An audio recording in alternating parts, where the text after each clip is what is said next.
today is June 9, 2018, and as always, we will start with asking our Heavenly Family to guide us. Heavenly Family, thank you very much for another opportunity to come together to seek to understand the truth, to put aside our biases, and to engage in the process of learning and unlearning, that we may purify our characters and live in harmony with you and in harmony with love and truth, and influence this world to abandon sin once and for all. Please help us to accomplish that end, and in tonight's meeting, help us to advance beyond our present attainments of knowledge, and help us to take what we learn into our own practical lives. Thank you. We ask this in the name of Branch, he and she. Amen. Amen.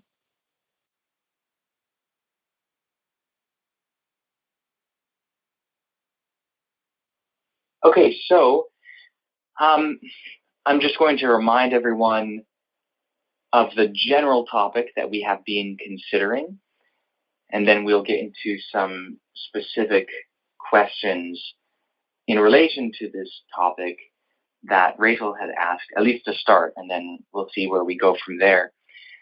So the general topic that we have been discussing for nearly 2 months now is the character of our Heavenly Family. We've talked about this from several different angles. In the first month's new moon, we had introduced to us a text known as the Gospel of Truth. And it kind of set the framework for everything else that we have been looking at, in that it talks about the origins of error and how error ended up becoming a force to be reckoned with, as it were, and how it had to do initially with misperceiving the Father's character, and that misperception was such that it caused people to have terror and fear of the Father. And it talks about the need of knowing the Father and of having the truth to set us free from the error. And it talks a great deal about ignorance and knowledge. And I'm just mentioning these things to kind of trigger everyone's memory to some of the broader themes and more of the details that we discussed at the time. Following that, during Passover and the Feast of Unleavened Bread, we discussed the historicity of the Exodus and how it relates to the character of our Heavenly Family. Now, as you all know, we discussed this within the framework of understanding that a scripture canon is not a good idea or a helpful idea, nor is it actually a scriptural idea. And so we have learned to question everything, to prove all things, and hold fast to that which is good. And in the process, we have to put every writing to the test and our assumptions about these writings to the test. So, of course, we have questioned and challenged and rejected the Mosaic authorship of the Pentateuch as both being a claim foreign to the Pentateuch itself, and as being a claim which is not only not substantiated by evidence, but it is shown to be false by the actual evidence. This said, we have gone beyond the traditional view that Moses wrote the Pentateuch and have come to understand that at least some form of the documentary hypothesis must be correct. The documentary hypothesis again states that the Pentateuch is really a combination of several originally separate writings by different authors.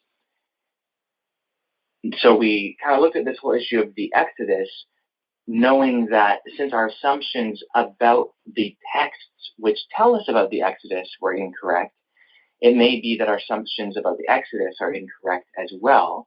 And since, so far as we can tell, none of the authors of the writings of the Pentateuch were people who were there and had firsthand knowledge of the Exodus event, and none of them, to our knowledge, claimed to be spokespersons for God or anything like that. It really causes us to reevaluate how we look at the Pentateuch, both in terms of whether its message is divine and as to whether it is historically accurate. So, of course, the Exodus is an event to historically investigate to see whether it happened, and if so, what it was, rather than simply taking the combined reading of these various sources, which do indeed differ even to the point of contradiction among themselves, and to assume that that's correct. No, we have to take a more serious view of it, and in doing so, we have to employ the principles of gaining an experimental knowledge, which requires tests, experiments, rather than taking it, as it were, on faith. Of course, understanding faith in this context to be the false faith of most people of religion, which is simply accepting a position without sufficient evidence to show that that position is true. That sort of faith we have learned to reject, and it has had many consequences, many implications on many different subjects. So one of the reasons why the Exodus is important for the overall discussion of the character of our Heavenly Family is that some of the words and actions attributed to Yahweh, the Elohim of Israel, in connection with the Exodus event are actually morally deplorable actions.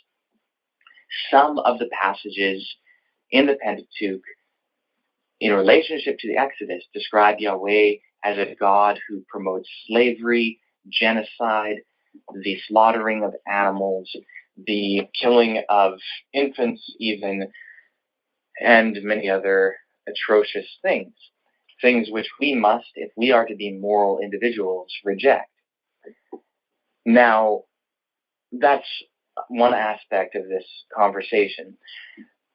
Going beyond that to the new moon of the second month, we discussed the character of God as it relates to the historical Jesus, and we really focused on the historical Jesus as distinct from the various portraits of Jesus, whether in the New Testament or elsewhere, and how Jesus himself, the real historical person, actually was a living representative of his Father. And thus, by studying his life, we can gain grand insights into the character of God. And we did so in particular in relation to Jesus' relationship to John the Baptist and how Jesus viewed John the Baptist. Again, not according to claimed statements of Jesus regarding John, but according to what we can historically deduce to be reality regarding what Jesus himself actually believed and taught concerning John the Baptist. So that was quite an enlightening topic. And then from there, moving on to the Passover and Feast of Unleavened Bread of the second month, we returned to the subject of the Exodus, and in particular, looked at the 6 writings within the Torah or the Pentateuch, which actually claim to represent documents that Moses is said to have written. So we examined those documents. I won't go and recap the details of that, but all in all, this has raised questions regarding the legitimacy of things like animal sacrifice and the sacrificial system as we have known it. We have seen that there are various different traditions among the ancient Israelites represented even in the quote-unquote Hebrew Bible regarding animal sacrifice and regarding the relationship of the Exodus to animal sacrifice. So, for instance, in some of the Pentateuchal sources, animal sacrifice is understood to be something which originated with God and which God is pleased with, and that God gave a whole bunch of laws in relation to animal sacrifice at the Exodus. At the opposite extreme, in the book of Jeremiah, in chapter 7, verses, I'm forgetting now if it's 20 and 21 or if it's 21 and 22. In either case, it's within 20 to 22. Jeremiah contains a tradition in which Yahweh gave no sacrificial commands during the Exodus. In fact, those verses explicitly deny that Yahweh gave any commands regarding animal sacrifice during the Exodus experience. And in that passage, Yahweh even says, take your burnt offerings. He doesn't say mine. He says your burnt offerings and put them with the rest of your sacrifices and you eat them. That's quite a profound statement, given that the burnt offering is the one offering that is not eaten because it is supposed to be given on the altar and it is entirely for Yahweh. And Yahweh is saying, I don't want any of this. You put it with the rest of your sacrifices and you eat it. I'm having no part in it. And when I delivered you from the land of Egypt, I did not give any commands or instructions regarding the sacrifice of animals. So that's a really interesting tradition regarding the Exodus, which is totally different from what we find in the Pentateuch. And there are views that come in between. The Clementine recognitions, for example, talk about animal sacrifice in relationship to the Exodus, but there it describes animal sacrifice as a great evil that originated, at least as far as Israel is concerned, they got it from Egypt, according to the Clementine recognitions. And really, according to the Clementine recognitions, God did not want animal sacrifice at all, but he knew that he wouldn't be able to get Israel to stop doing it. So instead, he gave laws to greatly reduce the amount of sacrifice and gave them reminders through the prophets over and over again that he did not desire sacrifice. He would rather have mercy than sacrifice. And then all that was with the thought that at some point, when the time should be right, God would send an individual to bring an end to animal sacrifice altogether, and the Clementine recognitions understand Jesus to fulfill that role. The Clementine homilies also have an anti-animal sacrifice view. So there's actually a range of views regarding animal sacrifice among ancient Israelites and Jews and believers in Jesus. We've also mentioned the Nazarenes and how they are the first people that we have in historical records to reject the Mosaic authorship of the Pentateuch, and they also rejected the idea of animal sacrifice, and they rejected eating animal flesh. They were vegetarian. And also the gospel, according to the Hebrews, has Jesus saying that he has come to abolish sacrifice, and unless you stop sacrificing now, the wrath of God will be upon you. So very interesting collection of statements that give us a range of things to ponder that go, at least to some extent, beyond what we have already learned in the message. Now, last night we talked about how really some of these things are not really going much beyond what we've already learned, since in past studies, even going back some time, especially the study that we have on YouTube, The Truth of Sacrifice, we talked about how the killing of animals, whether in ritual or not, is an immoral act, and that it's a bad thing. And just so Jesus getting killed was a bad thing. So last night we really kind of focused on things related to animal sacrifice and Jesus' sacrifice and the shedding of Jesus' blood in the heavenly sanctuary and different things related to that. So kind of following up from that, we have a couple questions that Rachel sent us, so I guess. She's adding more questions. Okay, more questions. I don't know if you'll be able to get to them all or not, or if you want to combine them. I'm not sure what she means by the last one here. It's right here. Okay. This is the only one you haven't seen. All right, so we'll start with the first one, and we'll deal with them one at a time, see how far we get. So let's see. The first question. There it is. So I'll just read the question. For the past few weeks, we have been studying the animal sacrifice and if its origin is of God. We have found out that it is just a fact of reality, but not a command or revelation of God, correct or not? Okay, so for some of it, it depends on exactly what is meant by command or revelation of God. If those are supposed to be the same thing, then there's one answer. If they're supposed to be different things, and if command, depending on what command means, it might actually produce different answers. But in short, we have found that animal sacrifice did not originate with God. In other words, if you study just objectively, not giving a certain bias to one particular text or whatever, animal sacrifice, including the sacrifice of humans, is widespread through virtually all of human cultures for long before Israel ever existed. So just historically speaking, we have no evidence that animal sacrifice originated with Israel or even with God. We don't have any evidence of God starting something like animal sacrifice with people who didn't have it. And I'm just thinking of all the people are going to be like, oh, yes, we do, right there in Genesis. Sure. So but you're talking about actual evidence.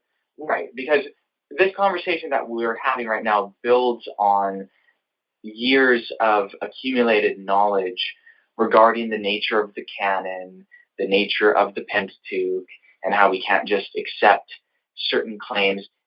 And even more than that, even when you take the Pentateuch, people often assume that in the Pentateuch, God originated animal sacrifice. I'm not even sure if that's the case, because, basically there is a verse in the Pentateuch in the J source with Adam and Eve where it says, and God clothed them with leather. And people assume that that means that God instituted animal sacrifice. Well, it doesn't actually say that. It doesn't say that God sacrificed. It doesn't say that anyone sacrificed. It doesn't say where the leather came from or anything like that. So there's a lot of assumptions that go into that. In any case, in a matter-of-fact history, there's really no evidence that animal sacrifice originated with God. Now, to go beyond that, we have been able to find that by definition, the killing of an animal is immoral. Unless, of course, it was done in self-defense or whatever, But to take an animal that is an innocent animal and to just kill it is an immoral act. For our Heavenly Family to give us an immoral act to do, something that we weren't doing some immoral act, and then they give it to us, even if it's for the purpose of a prophecy or something like that, the ends do not justify the means. I can say that it really is not justified to institute the killing of hundreds of animals, thousands of animals, hundreds of thousands of animals, just to give a message about the nature of sin, when actually instituting it would detract from that message. If people were already sacrificing, and then our Heavenly Family said, look at what you're doing, look at what this is, and they explained the moral lessons behind it, that certainly makes sense. That's justified. But certainly for our Heavenly Family to give people immoral actions is something that they were not already doing, and just our Heavenly Family offers it to them as a command or an idea, that certainly is entirely inconsistent with the character of the Heavenly Family that we know. If one wants to argue that it originated with a wicked God, so that's a possibility. That's not inconsistent. But of course, it would have to be investigated to see exactly what the evidence shows. So, basically, we can know that it didn't originate with God. As to whether it's a command or a revelation of God, well, if that is understood as including originating with God, then the answer is no. God didn't command animal sacrifice in the sense of originating it, and God did not give a revelation that we are supposed to kill animals. However, if we understand command in kind of a looser sense, and that is give any sort of instruction concerning, then it's possible that God did give instructions concerning the sacrifice of animals. That's one of the possibilities that we are considering. Like, in Deuteronomy, for example, it does seem to at least diminish the number of ritual sacrifices of animals that would take place as compared to the other nations. So is it possible that God gave certain commands that do relate to animal sacrifice, but that actually diminish the amount of sacrifice? Well, that's a possibility. That's the perspective of the Clementine recognitions. And it's entirely consistent with the character of our Heavenly Family to do that. You can imagine them trying to get humanity to depart from a wicked practice, and knowing that they wouldn't depart from it all at once. In the long term, they may end up having less people listen to them and less people depart from animal sacrifice if they just said, stop it altogether. It's kind of like slavery, the slavery laws that were made, to abolish slavery, as it were, in the time of Abraham Lincoln. There were people who were involved in making those laws who were entirely opposed to slavery, and who argued and who believed that all people are equal. But in order to have the law pass, they had to withdraw the argument that all people are equal, because people weren't going to buy that. They had to withdraw that and instead just say that under the law, according to the Constitution, people should be treated equal. So they had to actually lessen the point that they were arguing for. They had to set the standard that they were really trying to get at lower, because that was the only way they were going to even make any headway. And if it wasn't for people doing that, then at least in the time of Abraham Lincoln, the 13th Amendment would not have actually been enacted. And while that didn't bring an end to racism, and it didn't bring an end to enslavement in an ultimately meaningful sense, it sure moved things forward to depart from slavery. So you can see how our Heavenly Family might have to take that sort of approach where, okay, well, let's at least bring an end to this much, or at least diminish it to this extent, because that is the max that can be done. And by shooting for something higher than that, we will defeat our own purposes. So that's unfortunately how it has to happen sometimes. So that, in my mind, that's a very realistic possibility that our Heavenly Family may have actually interacted with this corrupt human practice, and understanding that people were going to do it anyway, given laws to greatly diminish, basically the extent of it. And perhaps they would even give laws specifying exactly how it is to be done in order to lessen the corruption or lessen the meaning of it as compared to what they were doing prior to that. So, that's a possibility to consider, that maybe our Heavenly Family did give laws relating to animal sacrifice and even a whole system as to how to do it, when to do it, etc., etc. Again, with the thought in mind of taking them from something even worse than that and moving them forward in the right direction. That's a possibility. So it could be that in that sense, our Heavenly Family gave commands regarding animal sacrifice and commanded animal sacrifice, but not as something new to do.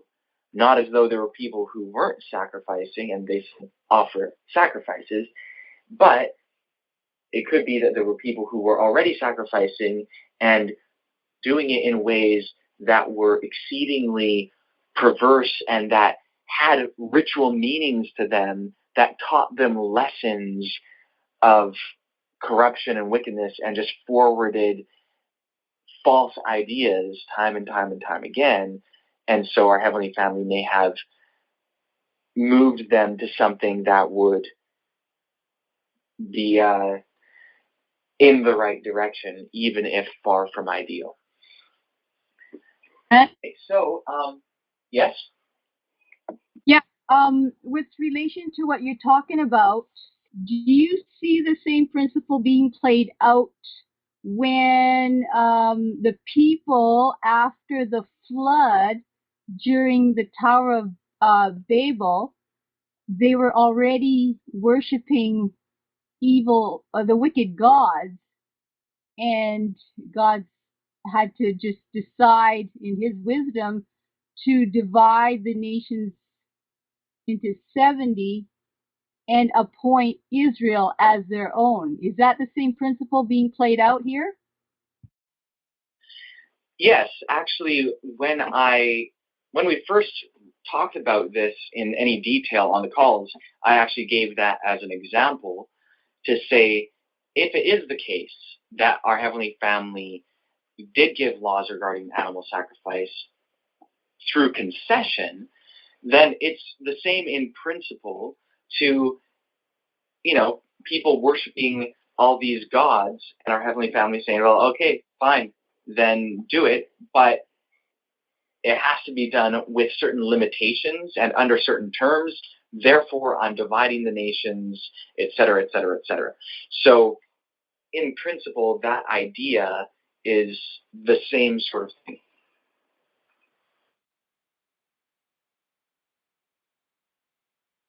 Okay, thanks. Yeah, no problem. So let me ask you, Rachel, does that help with the first question? And if so, are you ready for us to go to the next one? Oh, yes, please. Thank you. Awesome. Okay, so the next question 2. Can you expound on the idea that the heavenly sanctuary we knew of as SDAs may need to be unlearned and now understood as the heavenly council? Is that a message that is unique to you, Trent? And when we understand that, then we will better see how Jesus bleeds for us, and that helps remind us to stay away from sin. Okay, so the first element, the idea that the heavenly sanctuary we knew of as SDAs needs to be unlearned and now understood as the heavenly council. Okay, so first, a couple things that I want to distinguish. When we say the idea of this heavenly sanctuary that we learned as SDAs, that could mean different things, because what many Seventh-day Adventist preachers teach today regarding the heavenly sanctuary is not to be found in the writings of Ellen White or in the writings of the Seventh-day Adventist pioneers. So today, for example, if you go to an Adventist church and there's some sort of lesson series on the sanctuary, very often there's a lot of interpretation of like the colors of the sanctuary and like, oh, blue means this and red means this, and the courtyard is justification and the holy place is sanctification and the most holy place is glorification. Different things like that. That's a common type of teaching that is given in Adventism today. That is not the sanctuary teaching of the Adventist pioneers. That's not the sanctuary teaching of Ellen White. And the way it's presented often by Adventists today when they teach about the colors and, when they talk about cherubim and different items in the sanctuary, sometimes it's like related to the four Gospels or different things like that. All of those interpretations originated outside of Seventh-day Adventism. And that's not the original Adventist view regarding the sanctuary, but it's often presented in those types of sermons and lessons that the heavenly sanctuary is, a building that basically is pretty much exactly the same as the wilderness tabernacle, only it's in heaven. And maybe the materials are slightly different because, of course, there's not going to be the animal skins in heaven. That's not something that's really addressed. But I'm assuming that most Seventh-day Adventists don't imagine that in the heavenly sanctuary it's animal skins. So most people, when it comes to the heavenly sanctuary in Adventism today, yeah, I'm sure people do think of it as an actual building that is pretty much exactly the same as the wilderness tabernacle. And most people would say it is the same as the wilderness tabernacle, only in heaven. But then if you ask them about the animal skins, well, people will, of course, say that it's not that. It must be something else. So, in short, if by the Seventh-day Adventist teaching or what we've learned as Seventh-day Adventists that we need to unlearn, if we're talking about these interpretations that are foreign to Ellen White and the Seventh-day Adventist pioneers, yes, I do think we need to unlearn those things. If we are talking about the view of the sanctuary that we find in Ellen White's writings, then that's not something that I think that we need to unlearn at all. It's something that we are learning more about, and there are certain questions which, to my knowledge, Ellen White simply never addressed. But I don't think that what we're learning in this message is a conflicting perspective as compared to what Ellen White taught. When you read Ellen White's writings on the sanctuary, she doesn't really get in detail into the question of what exactly the heavenly sanctuary was like, what it was composed of, and those sorts of things. If you read Ellen White's vision of the end of the 2300 days in early writings, starting on page 54, she talks about the sanctuary and the Father rising from his throne. And then she talks about Jesus rising from his throne. Well, wait a second. Where are these two thrones in the wilderness tabernacle? That's kind of odd. And this is something that's interesting. So here's the Father. I'll read something. This is on Early Writings, page 55, paragraph 1. I saw the Father rise from the throne and in a flaming chariot go into the Holy of Holies within the veil and sit down. Then Jesus rose up from the throne, and the most of those who were bowed down arose with him. And then she goes on. So this is really odd because there is in the wilderness tabernacle no room to go from the holy place to the most holy place. There's no room to have a chariot in there and to go from one to the other. Plus, it would be totally unnecessary because it's just far too small. So the fact that the Father gets up from one place, which of course is in the holy place, and moves to the most holy place at the end of the 23 days, and that he has to take a flaming chariot to get from one place to the other, is showing that this is something that is actually quite different from the wilderness tabernacle. Plus, there was no flaming chariot in the wilderness tabernacle. And, of course, then you have this whole issue of these people who are there, and they get up, too. They arose with Jesus, and then they move. And then later, Ellen White, in the same vision, later in the same paragraph, she says, "There I beheld Jesus, a great high priest, standing before the Father. On the hem of his garment was a bell and a pomegranate, a bell and a pomegranate. Those who rose up with Jesus would send up their faith to him in the holiest and pray, 'My Father, give us thy Spirit.' Then Jesus would breathe upon them the Holy Ghost. And in that breath was life, power, and much love, joy, and peace. I turned to look at the company who were still bowed before the throne, and they did not know that Jesus had left it. Satan appeared to be by the throne, trying to carry on the work of God. I saw them look up to the throne and pray, 'Father, give us thy Spirit.' Satan would then breathe upon them an unholy influence. In it there was light and much power, but no sweet love, joy, and peace. Satan's object was to keep them deceived and to draw back and deceive God's children." Okay, so now we have in the wilderness tabernacle, maybe it's just a big version of it, and now we have Satan up there in the holy place. That's a little odd. Well, later in early writings, Ellen White addresses this idea.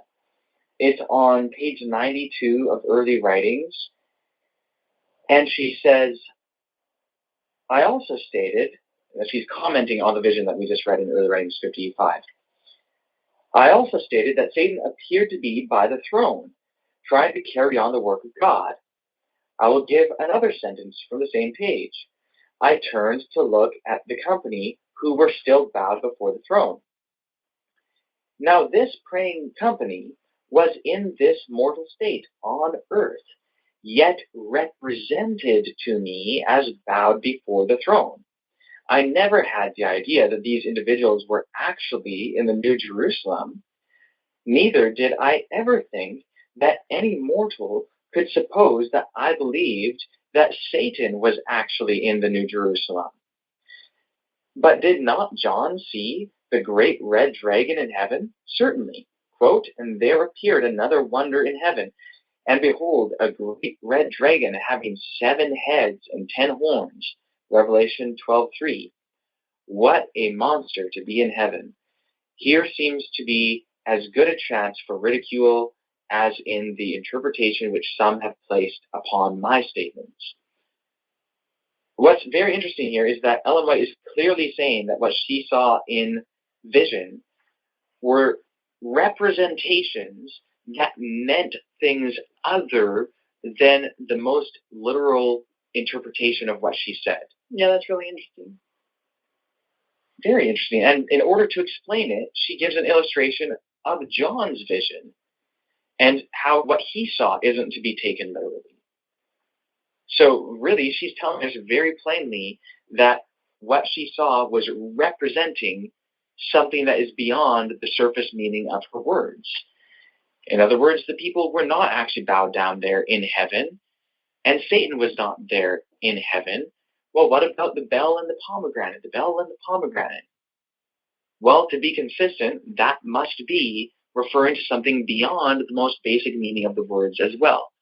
So Ellen White's statements regarding her visions indicate that what she saw in regard to the movement in the heavenly sanctuary, while it is a real event that has real consequences, the language that she used to describe those events is not to be interpreted literally. Now, this isn't, this shouldn't be so shocking, because this is like the basic stuff of early Adventism. Victor Hodeff also in Tract 1, Pre-11th Hour Extra, he talks about the vision that Ezekiel saw in chapter 1 of Ezekiel, and he describes the cherubim coming down as being an extension of the heavenly sanctuary down to earth.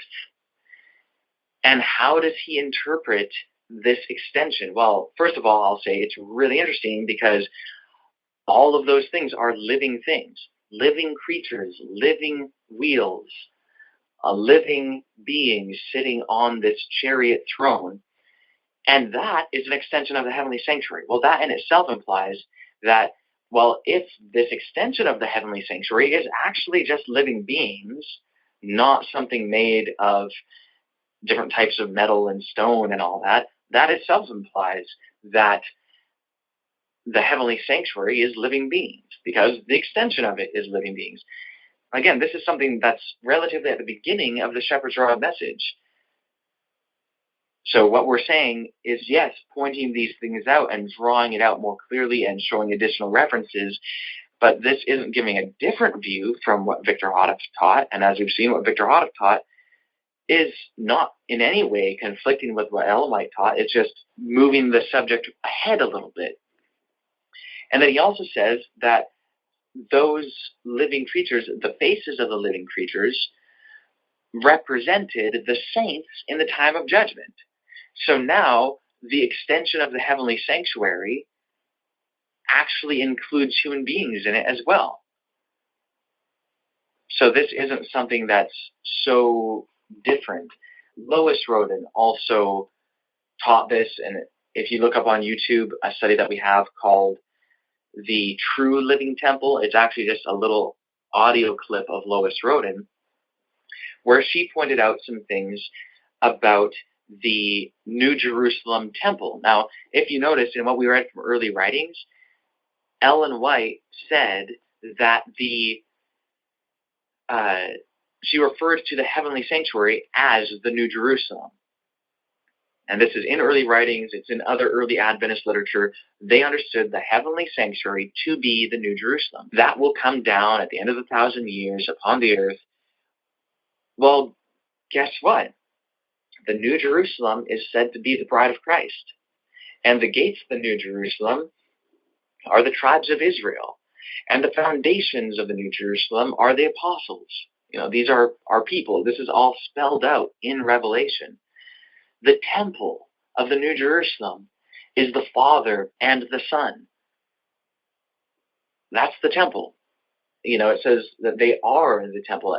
And Lois Roden showed how the temple is the Father, the Son, and the Holy Spirit. And the bride is the New Jerusalem. So now we have all these people that are really making up the temple. Psalm 114 refers to Judah as being a sanctuary. Revelation 3:12, the one who conquers, I will make a pillar in the temple of my God. Okay, so now the temple of God in Revelation is composed of people, pillars being people. Well, that's not pillars made of stone or metal or gems or whatever. It's people being pillars of the temple. 1 Corinthians 3, verse 16, Paul says, do you not know that you are God's temple? I mean, there's reference after reference after reference. If you want more, you can go back to some studies that we had. They are already published on YouTube, called The Antitypical Temple. We go through the references that I just mentioned and many more. And the subject is really quite plain as to what the heavenly temple is, and it's living beings. This is something that we are bringing out in this message in a very clear way, and it's something that we have forgotten, but Lois Roden stated it explicitly as well, and it is at least implied in Ben Roden's message because of his teaching regarding Revelation 3:12 and the new name and being made pillars in the temple of God. It's also implied in Victor Houteff's teaching, especially in relation to Ezekiel 1 and Revelation 4. And it's implied in Ellen White's teaching regarding her interpretation of her own visions as being representations of realities beyond the surface meaning of the words of her record of her vision. So I want to mention, in connection with what you're talking about, Mhm. the third question that Rachel asked is, what do the holy and most holy place represent in the divine council idea? I don't know if you want to tie that in connection with what you're addressing now or not, but in case you did, I wanted to mention it. sure, and yeah, I'll just mention that quickly because it's a really short thing to mention, and that is that the antitypical sanctuary system, the antitypical priestly system, has ritual purity as a huge part of it, just like in the typical system. And so, really, like the holy place, what that is a purity zone. The most holy place is a purity zone. And so, really, the most holy place is the innermost counsel of God. I think that Ellen White uses that phrase, the innermost counsel of God. And Satan was not permitted into the innermost counsel of God. So, really, that's what it is. It's that the council has different spheres, just like Jesus and his disciples. He had his circle of disciples, and he had more disciples than this, 12, and then he had an inner circle, which is just the 12, and then he had his innermost circle, which was just James, Peter, and John. So, I'm not finding that phrase. okay, maybe type in innermost I already did. and There's council, but not in quotes. There's one hit to innermost as one word, and You're searching Victor Hoddis writings. Oh, I thought I had Ellen White there. I was trying to make sure that I wasn't. Thank you for noticing that. Yeah, no problem. So again, I'm not sure if he uses the exact phrase, but maybe in searching for it, we'll be able to find that. But yeah, Ellen White uses similar phrases to this anyway. God has a counsel. He has counsel, like he counsels with different individuals, and you read about it in Job and all that sort of thing. But then there's an inner counsel of God, and not everyone's permitted within that. So that's the idea. That's how the most holy place, and further out zones of purity apply. So basically, that addresses that element. When it comes to I think there was a second aspect to the second question. Yeah, when we understand that, then we will better see how Jesus bleeds for us, and that helps remind us to stay away from sin. Okay, so yes, understanding that the heavenly temple, the heavenly sanctuary, is actually beings in different purity zones, thus different councils, or a council with different inner councils within it, that does provide the context for Jesus bleeding, because we know it's in relationship to beings, and he's doing it all in relationship to them, rather than in a relationship to inanimate objects and conducting some sort of rituals with these objects that are supposed to somehow accomplish something. No, it's not about doing rituals with objects. It's about making a statement to beings. And so that does provide that context. But again, Jesus making a statement to those beings doesn't necessarily mean something to us unless we come to understand for ourselves what Jesus' death and sufferings were really for. That's how we can find the meaning. What did he die for? What was he doing that brought about his death? What was it that he saw to be so precious that he would not compromise on those things to the point that he was willing to die for it? Those are the sorts of things that will help us understand the meaning to Jesus' death and the shedding of his blood and his suffering, whether in the past or present. So yeah, going now to the fourth question. Also, when I see how the prophets explain from type to antitype regarding the earthly sanctuary, it is sounding like people are trying to piece together information. but instead there is a present truth message that shows us differently. However, I know I am not on a right track. Please correct. Okay, so I'm not entirely sure exactly the meaning of this question, so I'll explain how I understand it, Rachel, and you can tell me if I'm understanding it correctly, or you can correct me if I'm understanding it incorrectly. So basically, from what I understand, you are asking, like, basically it comes across like there's the typical system and the antitypical, and it seems like kind of embedded within the typical system is some sort of symbolism from God that people are trying to understand. And so it's like we're trying to piece together information because here's this symbolism from God, and here's this, it seems like it relates from the type to the antitype, and doesn't really make sense to try and unpack that if it isn't some sort of symbolism from God. And so if we're entertaining the possibility that God didn't even give any laws regarding animal sacrifice, then that seems to paint a different picture than people trying to piece together the meaning of this symbolism, because the very act of doing so seems to imply that it's understood as a message from God.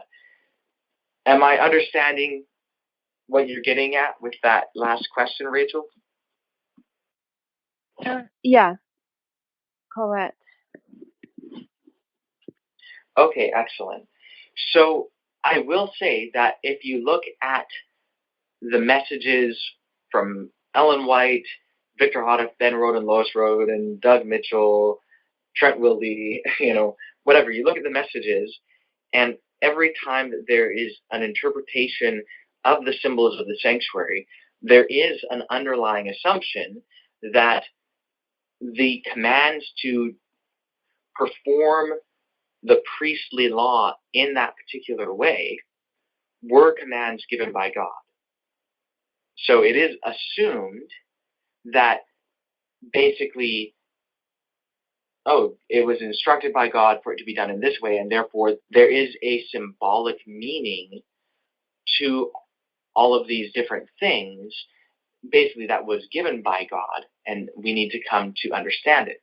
So basically, if it is the case that our Heavenly Family did not give any laws regarding animal sacrifice, even by concession, then that would show that that assumption is incorrect, and that there is not some divinely set message embedded within the sacrificial system. Now, it could be that even in that circumstance, our Heavenly Family would point to things within that system that they didn't originate and that they didn't put symbolism into. It's still possible that they would point to that system after the fact and draw symbols from it in order to point us to something else. Just like Paul quoted pagan philosophers, and this is in his own letters, and then Acts is correct, where Paul talked about the unknown God and all of that, where he's taking something that's ultimately of pagan origin and isn't of divine inspiration. Again, whether it's the unknown God thing or quoting pagan philosophers, or Paul even quotes a hymn to Zeus in agreement with it. It could be that our Heavenly Family would do that when it comes to sacrificial instructions that they did not give, that they would be able to draw some sort of messages from those things in order to give a truth. So that's kind of like the idea of bringing order out of chaos. Here's this chaotic system which they don't agree with, yet they're able to flip it on its head to give some sort of positive message. If that is the case, it may end up being that there won't be some sort of true message that can be derived from every element of the sacrificial law as outlined in Leviticus or anything like that. It may be that you can't go to all the minute details of it, and get a divine message, because it might simply not be there. It might be instead that our Heavenly Family is saying something like this. Well, look, these people are doing these burnt offerings. Instead of burnt offerings, I want this. Oh, these people, all you guys, aside from us, not by our instruction, but you gave this one type of offering, a burnt offering, and you gave a sin offering. Well, instead of sin offerings, give me this instead. So it may be that our Heavenly Family is kind of like drawing parallels to say, look, instead of burnt offerings, we want this, and they give something that actually corresponds to it. Instead of sin offerings, we want this. Instead of peace offerings, we want this. Instead of grain offerings or some other offering, we want these other things instead.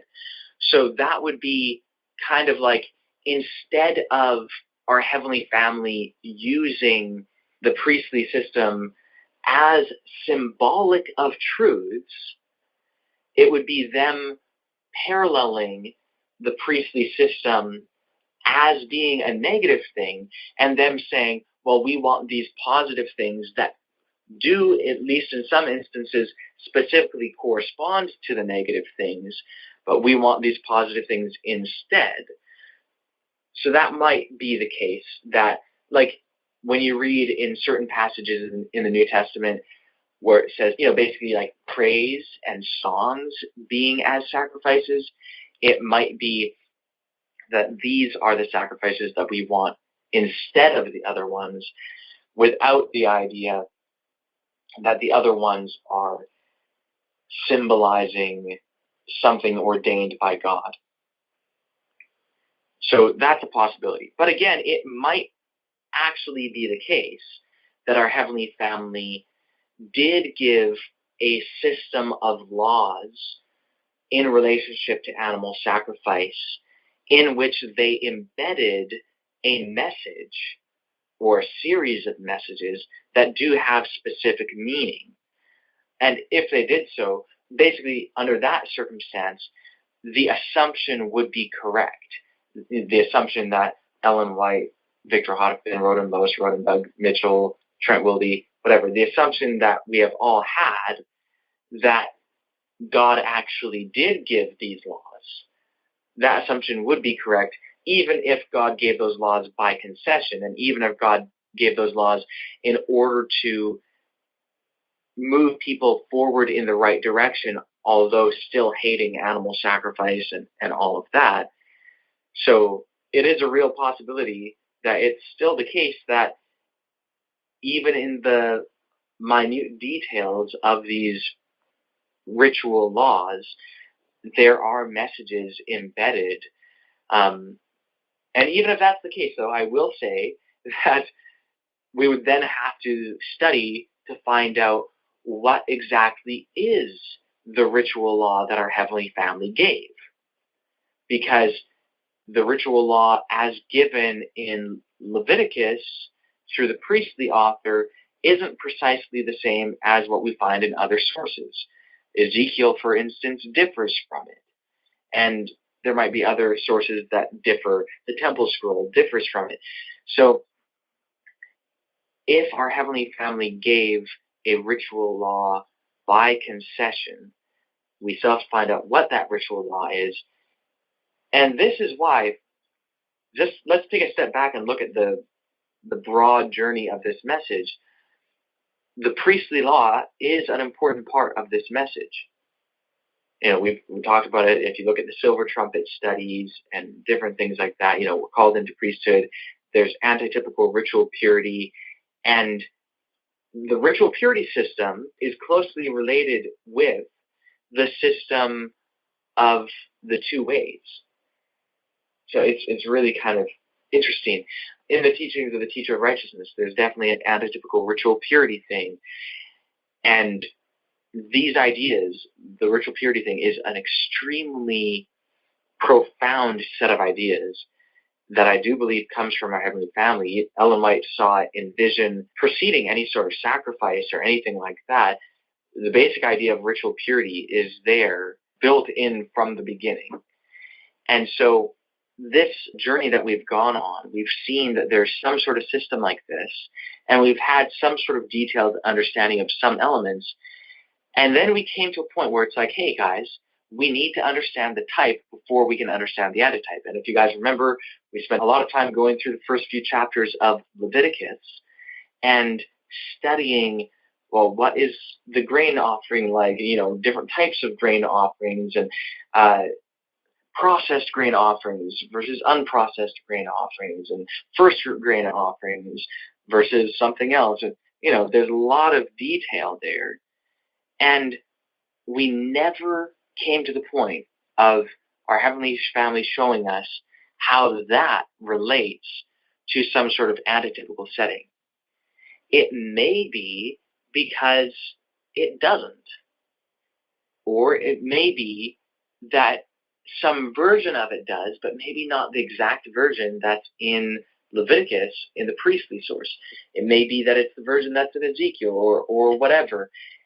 So basically what I'm saying is that the things that we have been learning now are addressing some of these issues that were an obstacle for our Heavenly Family to really take us to the next stage of knowledge regarding the priestly system in antitype. That's something that they still want to do.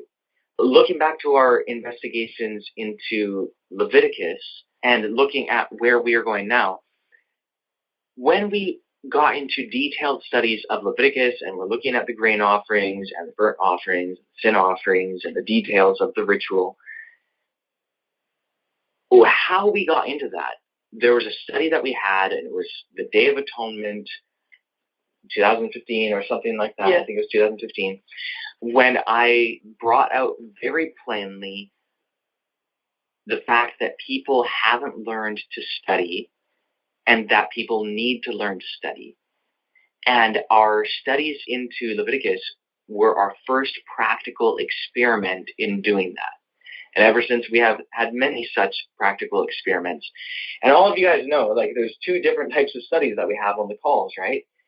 We have studies like new moon studies, in which basically I present a subject and people listen and people are encouraged to go and study it on their own afterward.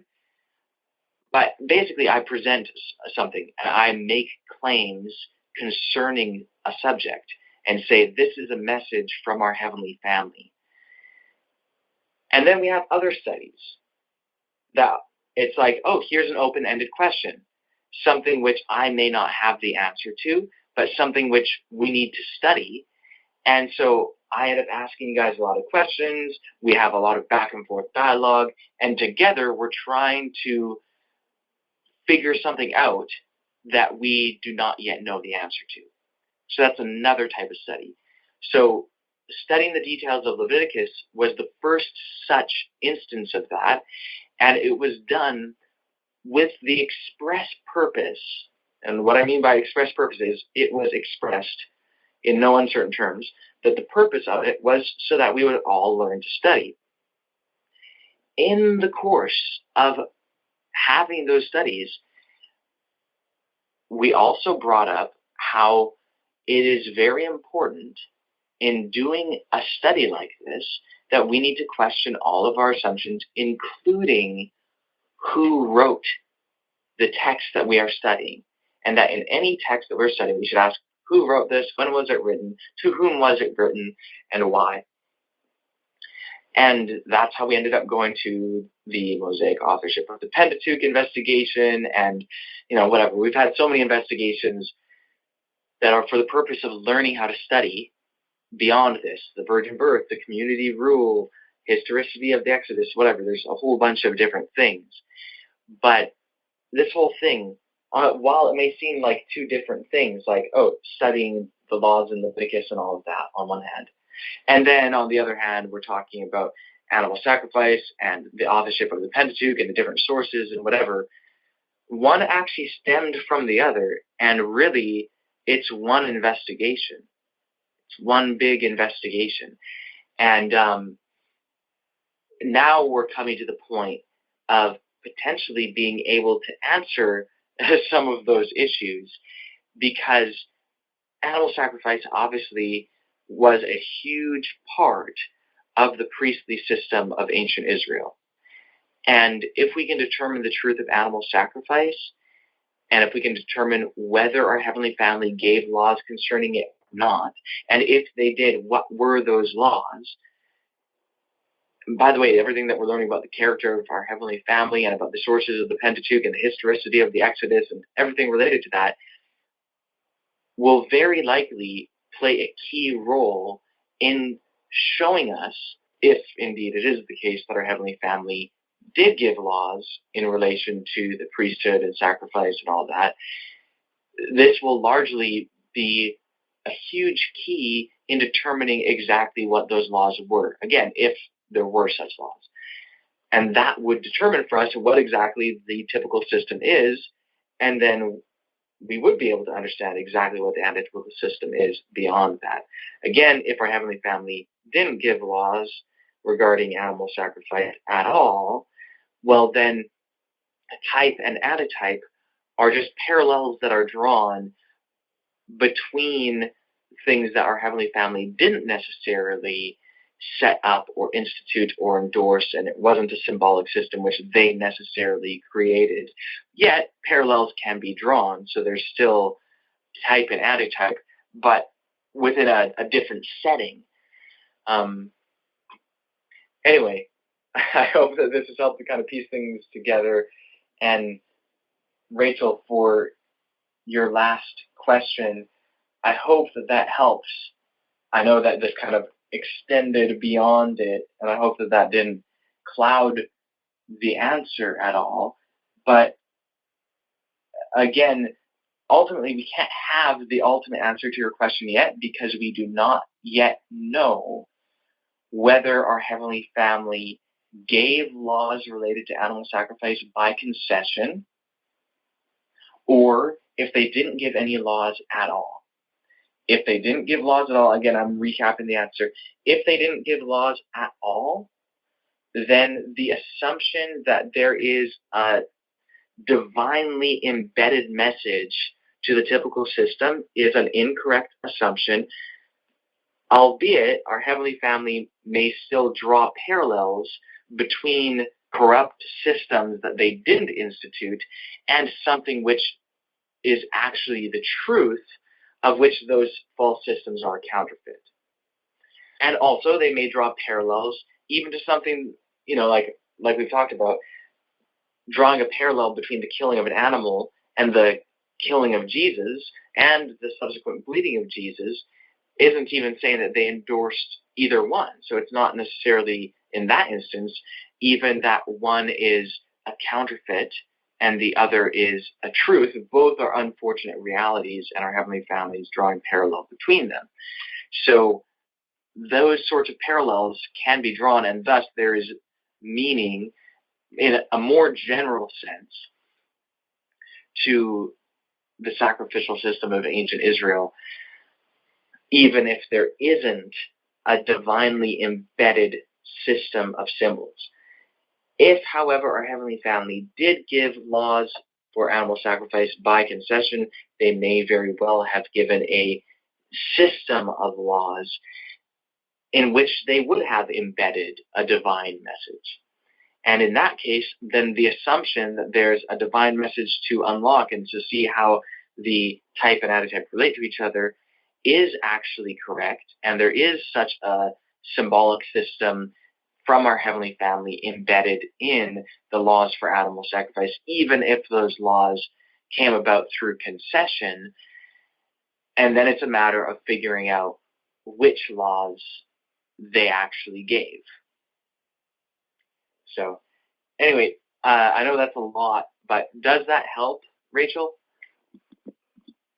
Well, that's kind of really deep. And I'll listen it, but yes, I'm sure that it helps. And I just need to understand that. Thanks. Sure, yeah. Okay, excellent. I know that this is one of those studies that probably needs to be listened to multiple times because it's dealing with subjects and possibilities that we don't fully have the answers to yet, and there are multiple possibilities that are somewhat complex, like it's a heavily nuanced subject, and so it requires deep thought and contemplation on the part of all of us. So with that said, we have been on for an hour and 20 minutes now, and we should bring an end to the meeting. If anyone does have any last comments or questions that you would really like to make in this meeting, if you can keep it brief, then feel free to do so. And beyond that, if anyone would like to thank our Heavenly Family, then that can be done, and then we'll end the call. I have a question relating to the last part you were talking about. So basically, you're saying that, okay, that study called The Importance of Learning How to Study, the Day of Atonement, September 25, 2015. I remember that one. You were trying to get us to learn and find out the antitypes, right, of all the typical system, right? So you're now saying that, is there a hold on that now, and we should first find out if the laws were actually given by our Heavenly Family or made concessions on them? Is that what I'm understanding? Well, that's evidently what you're understanding, but that's not what I'm saying. At the time, way back then, if you go back and listen to those studies, if you listen to the study, the importance of learning how to study and all of that, and the studies immediately following it, which were given during the Feast of Tabernacles 2015, I was emphasizing then that we need to learn the type before we can possibly understand the antitype. And as part of that process, we ended up discussing and bringing out how, in order to properly understand all of these things, in order to understand Leviticus properly, and et cetera, we need to ask questions like, who wrote this text? When was it written? And that opens up the whole thing of the Mosaic authorship of the Pentateuch. That opens up the question of the historicity of the Exodus, what our Heavenly Family instructed, what they didn't instruct. So really, what started back then and what we're going through right now is a continuity. What we're saying right now isn't saying, let's put a pause on what we started then. It's saying, let's take what we started then to its natural conclusion. Let's continue on asking those questions and finding the answers. It's just that this process has been drawn out over a long time, and we've had to be adding on the tools of how to study. And at the time, our Heavenly Family saw that even though we were being told that we needed to understand the type and we needed to ask questions about authorship and all of these other things, that we still weren't emotionally ready to take on the task of being willing to question, oh, well, if Moses didn't write the Pentateuch, maybe all the things that we thought, or some of the things that we thought as being the teaching of the Pentateuch, are not actually the teaching of our Heavenly Family. Like, we have to be willing to ask that question. And at the time, even acknowledging that Moses didn't write the Pentateuch, we weren't willing to go there, or people weren't emotionally ready to take that. So we had to become ready by going through things like the virgin birth. And that was a shock to a lot of people, to even question, oh, maybe Jesus' mother wasn't a virgin when he was born. To even question that was difficult for some people, and it was an emotionally trying experience, and it was earth-shaking and whatever, even though people already knew that the Gospels in the New Testament weren't written by Matthew, Mark, Luke, and John, or at least they don't make claims to be written by Matthew, Mark, Luke, and John, and that they don't make claims to be written by people who are inspired by God. Even though we knew that, it was still earth-shaking to consider that maybe Jesus' mother wasn't a virgin. So it's kind of like we had to go through all that to get the principles and to become willing and emotionally ready to challenge some of our fundamental assumptions. So now we're able to kind of come back and continue on what we started, in determining what is the typical system, and even if that typical system is something that was ordained by God or not. That's a question worth asking. Does that help clarify what you brought up, Anna? Right, I'm understanding better. So we just have to continue now, and the next thing is now to find out if these laws were actually instituted or not, or are concessions. Yeah, those are definitely some of the possibilities, and of course it's broadly set with other aspects of the historicity of the Exodus, and even beyond the Exodus, even if there's no animal sacrifice laws given by a Heavenly Family in connection with the Exodus, that doesn't preclude the possibility of animal sacrifice laws given by our Heavenly Family in connection with some other point in time and some other messenger. So all things to be considered. Anyway, we are right at the end of the meeting now, and our calling card is going to go out very soon. So I'd like to ask if someone would thank our Heavenly Family. And I understand that there's very likely more discussion. We can continue it on Facebook or in following studies. But at this point, would anyone like to thank our Heavenly Family? I will.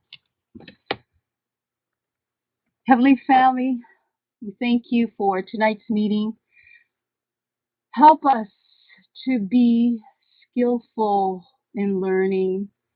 Help us to not be sluggish, and help us to press on, continuing to study, because we know you have much more to give. So this I pray and ask in the name of Branch. Amen. Amen. Amen. All right. Love you Amen. all. Lila Tov. Shalom. Lila Tov.